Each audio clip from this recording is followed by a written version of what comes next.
uh, penghurufan ataupun lettering dalam lukisan kejuruteraan. Jadi sebenarnya dalam tajuk ni kita nak tengok bagaimana cara kita melukis huruf-huruf itu, ada teknik dia.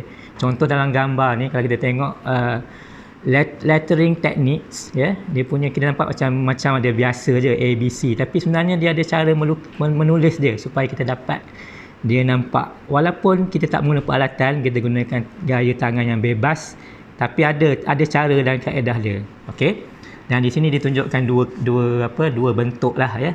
Yang satu standard upright letters dan satu lagi adalah standard upright letters, maksudnya yang ni serong sikit kan, ataupun italic sikit lah. Yang ni yang biasa punya. Baik, jadi dalam lettering ataupun penghurufan ataupun penomboran dalam lukisan kejuruteraan ni, peralatan yang kita gunakan ialah pensel lah yang pensel mestilah, dan juga pemadam jika ada berlaku kesalahan. Jadi untuk menulis, kita kena menulis huruf ni, kita kena tahu dia punya saiz huruf kita nak lukis tu. Maksud saiz huruf adalah ketinggian huruf tu. Contoh kalau saya buat satu huruf A, katakan huruf A. Okey, anggaran kita berapakah ketinggian huruf ini? Dalam 7 mm. Jadi sekarang ni saya nak tunjukkan bagaimana kita nak menulis penghurufan yang bersaiz ketinggian dia dalam 5 mm. Jadi dalam penghurufan, okey, secara lakarannya kita boleh buat satu garisan, satu garisan. Okey, contoh garisan. Okey, satu garisan, ataupun kalau kita nak menulis di atas satu garisan yang sedia ada lah, contoh macam ni. Okey. Jadi kalau kita lihat di sini dalam garisan ni, kita akan menulis di atas garisan ini, dan katakan saya akan menulis huruf A bersaiz 5 mm. Jadi dalam anggaran kita 5 mm ialah antara inilah ini dengan ini 5 mm ya. Jadi saya akan mula menulis huruf A, K, B, C, D, E.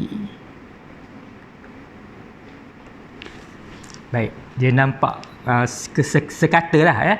Walaupun kita tak menggunakan peralatan, tapi penulisan kita nampak sekata. A, B, C, D dan E.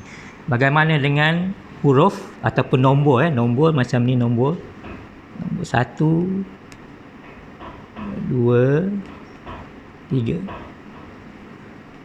Baik, dalam lukisan kejuruteraan dia tidak ada huruf tu berseni, dia tidak ada ya.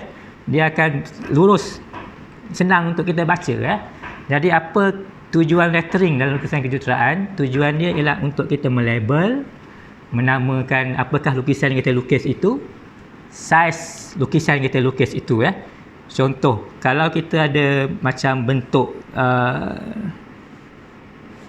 okey, satu bentuk cube.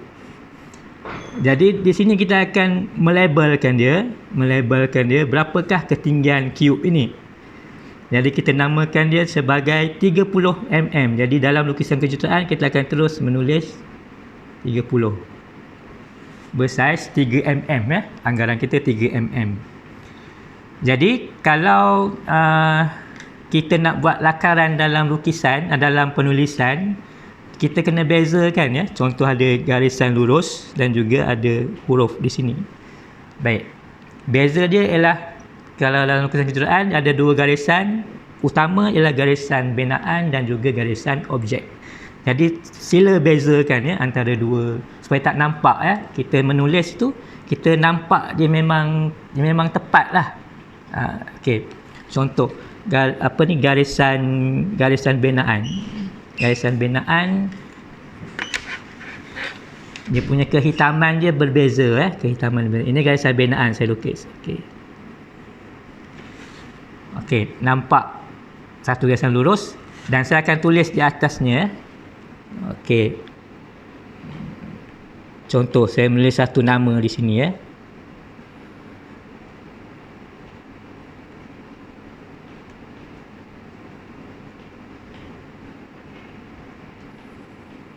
Okey.